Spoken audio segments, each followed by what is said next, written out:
Don't ever come back. If I see your face at my house again, I'm calling the police." My daughter Chloe didn't just scream those words, she spat them. She was standing on her front porch, her hands trembling, her face twisted in a mask of pure hatred. Behind her, through the screen door, I could see my 6-year-old grandson, Leo, holding his favorite stuffed bear, watching us with wide, terrified eyes. I was 65, and in that single, devastating second, my entire world turned to ash. "Chloe, please," I whispered, my voice cracking under the weight of a suffocating chest pain. "Just let me explain. It's not what it looks like." "Get off my property, David," she whispered back, and that quiet, cold tone was infinitely worse than the shouting. "You're a monster, just like Mom always said." She slammed the heavy oak door. The lock clicked. It sounded like a gunshot in the quiet suburban afternoon. I stood on the driveway for what felt like hours, staring at the chipped white paint of the door, clutching my car keys so hard the metal bit into my palm. I didn't look back as I walked to my sedan. I couldn't. My hands shook so violently I could barely insert the key into the ignition. I drove blindly, the highway blurring through my tears, heading back to my empty 2-bedroom apartment. An apartment that felt more like a waiting room for the end of my life. I collapsed onto the worn leather sofa, staring at the ceiling. The silence in the room was deafening. My phone sat on the coffee table, right next to a faded, framed photograph of Chloe when she was 5, sitting on my shoulders at the beach, laughing. How did we get here? Suddenly, my phone buzzed. A text message. My heart leaped into my throat. I lunged for the device, praying it was Chloe, hoping her anger had cooled, hoping for a sliver of grace. It wasn't Chloe. It was a notification from my bank. Alert. High-value transaction processed. Account ending in 4402. My breath caught. That was my primary checking account, the one holding my remaining life savings, the money I had painstakingly put away to help pay for Leo's future college tuition. I quickly opened my banking app, my fingers fumbling. The balance read $142.18. Yesterday, there had been $64,000 in that account. My chest tightened so fiercely I genuinely thought I was having a heart attack. I refreshed the app. Once. Twice. The number didn't change. I tapped on the transaction history. A wire transfer had been executed less than an hour ago. The recipient name made the room spin. It was Mark, Chloe's husband. I called Mark immediately. It went straight to voicemail. I called again. Busy signal. He had blocked my number. I sat there in the fading evening light, the pieces of a terrifying puzzle slowly falling into place. Mark had been helping me set up my digital banking app just 3 days prior because my eyesight wasn't what it used to be. I had trusted him. He was the father of my grandson. But why would Chloe call me a monster and banish me from her life at the exact same time her husband was draining my bank account? I looked over at the kitchen counter.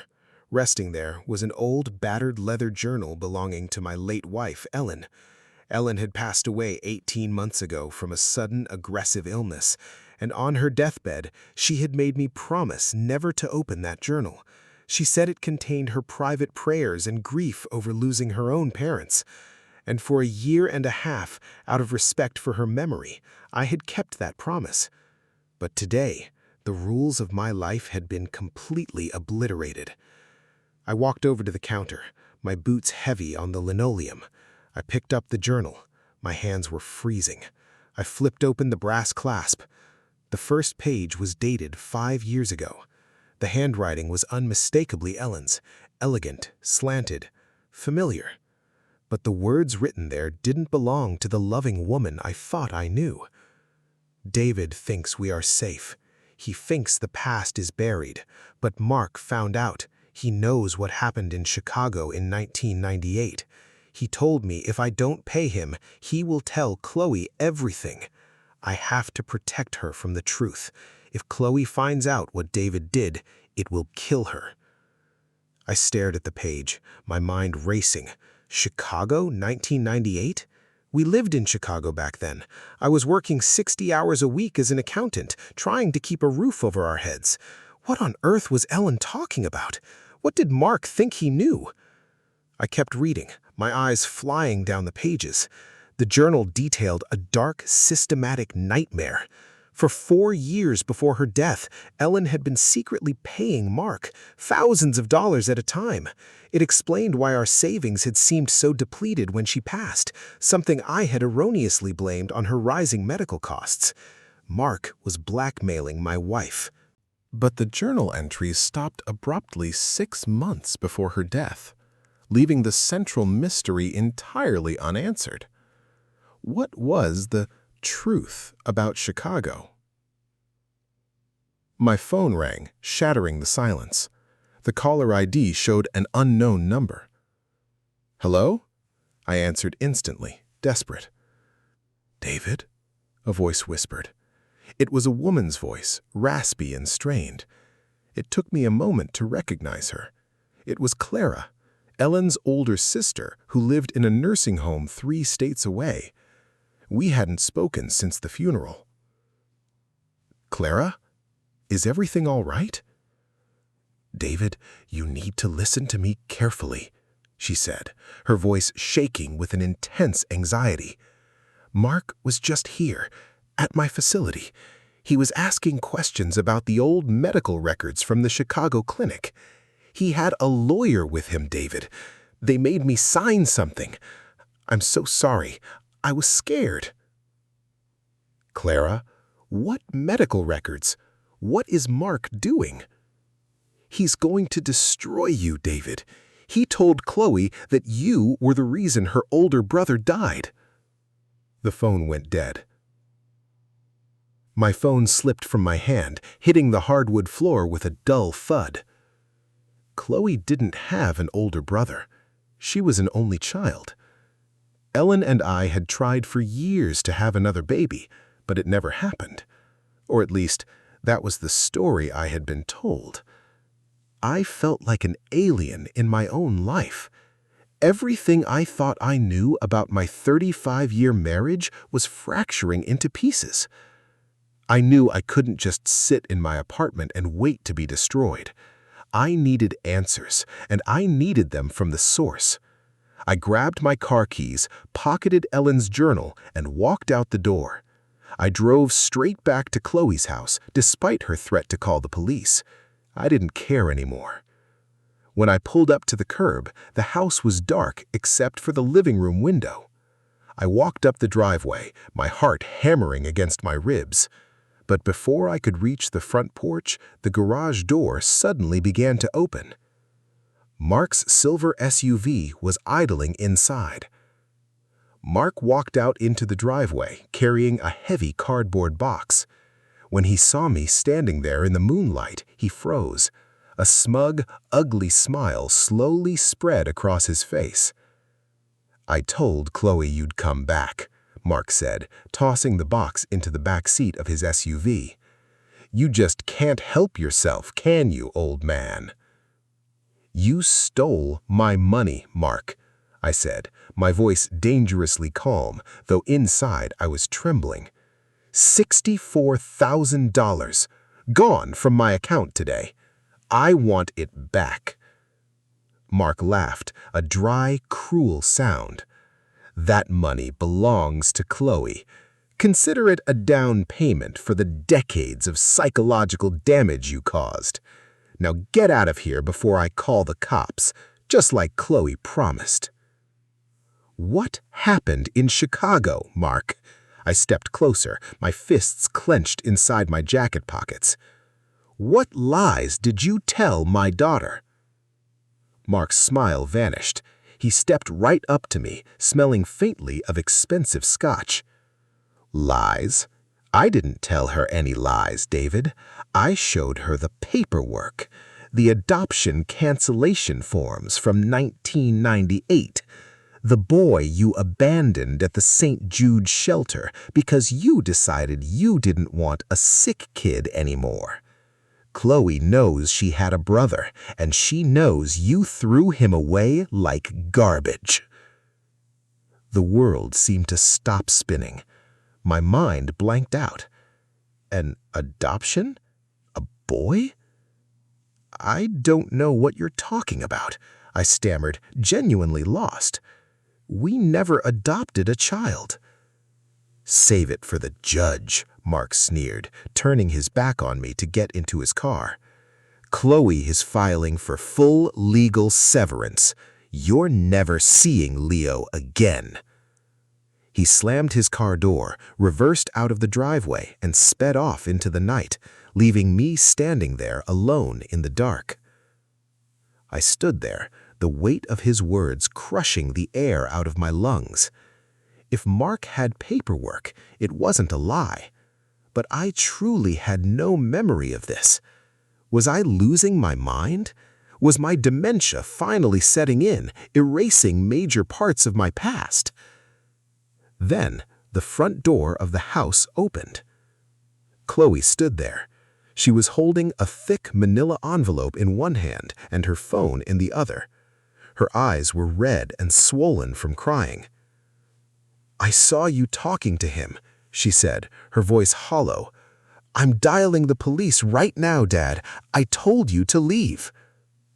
"Chloe, look at me," I pleaded, taking a step toward the porch, raising my hands to show I was no threat. "Look at my eyes. Do you really believe I could abandon a child? Do you really believe I could do that to a sibling of yours?" "The documents don't lie," she screamed, tears finally spilling over her cheeks. She threw the manila envelope at my feet. It hit the concrete, spilling several old yellowed papers onto the driveway.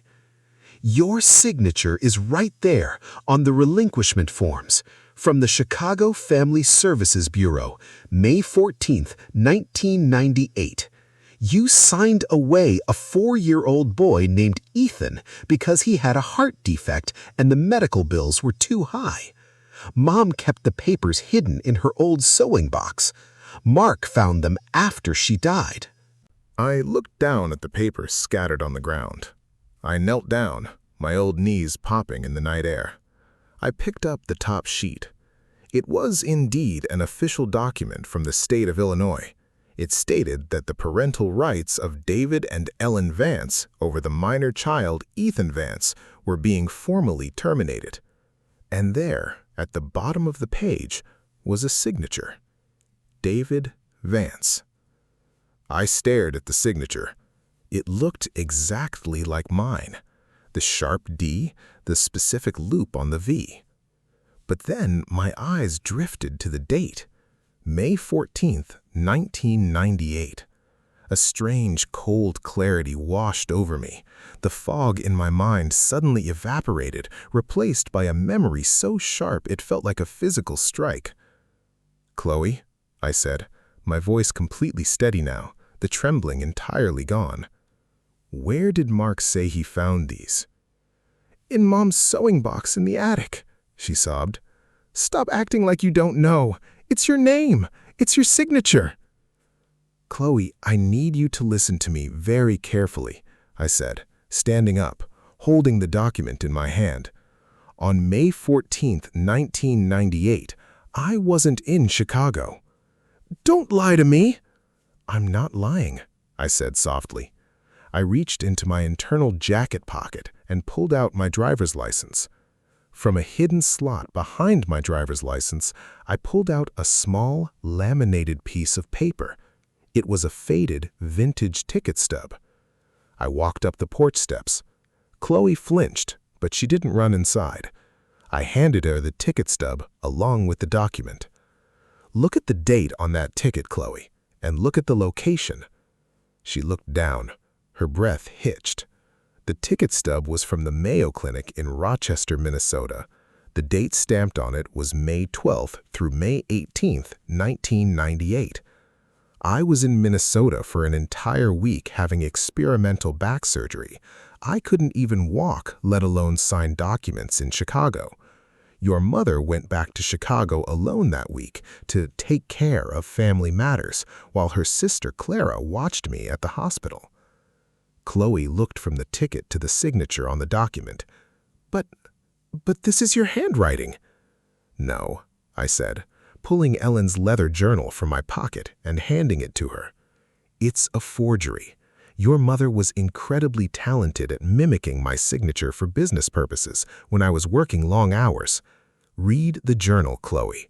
Read what your husband was doing to your mother before she died." Chloe took the journal with a trembling hand. She stepped backward into the entryway of her home, the light illuminating her pale face. I didn't follow her inside. I sat down on the top step of the porch, staring out at the empty street, waiting. For 30 minutes, there was complete silence inside the house. The only sound was the occasional rustle of turning pages. Then I heard a gasp, a choked, horrible sound of realization. The screen door opened.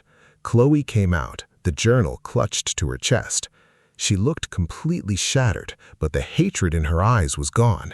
It had been replaced by a profound, agonizing confusion. He knew," she whispered, her voice cracking. "Mom forged your name. He knew you didn't know anything about Ethan. The journal says Mom adopted Ethan secretly before she even met you, when she was very young, and put him in foster care, and then tried to bring him back into our family in 1998 without telling you, but couldn't handle the medical costs. Dad, oh my God. Mark wasn't trying to protect me. He was blackmailing Mom, and then he used the same papers to make me hate you so I would agree to sign over the joint house deed to him today." She dropped to her knees beside me on the porch. "He told me we needed to liquidate your accounts to pay for legal protection against your past. I signed the authorization forms today because I thought you were a monster. I gave him everything." I wrapped my arm around my daughter's shaking shoulders, pulling her close to me for the first time in what felt like an eternity. "We can fix the money, Chloe," I murmured into her hair. "We can call the police, we can call the lawyers, but right now, you know the truth. That's all that matters to me." "I'm so sorry, Dad," she wept, burying her face in my chest. So sorry I didn't believe you." The next 12 hours were a whirlwind of legal chaos. We called the police and reported the unauthorized wire transfer, presenting the bank with the evidence of Mark's coercion and forgery. By 4 a.m., a warrant was issued for Mark's arrest for grand larceny and financial exploitation of the elderly. He was pulled over by state troopers at a motel near the state line at 6:30 a.m. The $64,000 was frozen in a transit account and eventually returned to me. But the victory didn't feel sweet. The damage to our family structure was deep, and the revelation of Ellen's lifelong deception left a scar that would take years to heal. I had loved my wife for over 30 years, and realizing she had carried such a massive, dark secret and had allowed her daughter's husband to bleed her dry to keep it was a betrayal of its own kind. Sitting on Chloe's back porch, the sun was setting, casting a warm, golden glow over the yard. Leo was running around the grass, chasing fireflies with a plastic jar, his laughter echoing through the quiet evening. Chloe walked out, carrying 2 mugs of coffee. She handed one to me and sat down in the wicker chair beside mine. "We found Ethan," she said quietly, staring out at her son. I turned to look at her, my coffee mug stopping halfway to my lips. "You did?" "He's alive, Dad. He's 28 now. He had the heart surgery when he was a teenager, paid for by the state foster system. He lives in Ohio. He's a high school history teacher." She turned to me, a small, tentative smile on her face. "I reached out to him on social media. I told him he has a sister and a grandfather who never knew he existed but wants to meet him." I looked down at the coffee mug in my hands, feeling the warmth of the porcelain seeping into my old, tired fingers. The money was back. The villain was behind bars. But those things didn't bring me the peace I was looking for. This did. "When do we go see him?" I asked. Chloe reached over, placing her hand over mine, squeezing tightly. "Whenever you're ready, Dad. Whenever you're ready." I looked back out at Leo, who had finally caught a firefly, his face lit up with pure, innocent joy. For the first time in 18 months, the heavy, suffocating weight in my chest was completely gone. I smiled, taking a sip of the warm coffee. I was ready.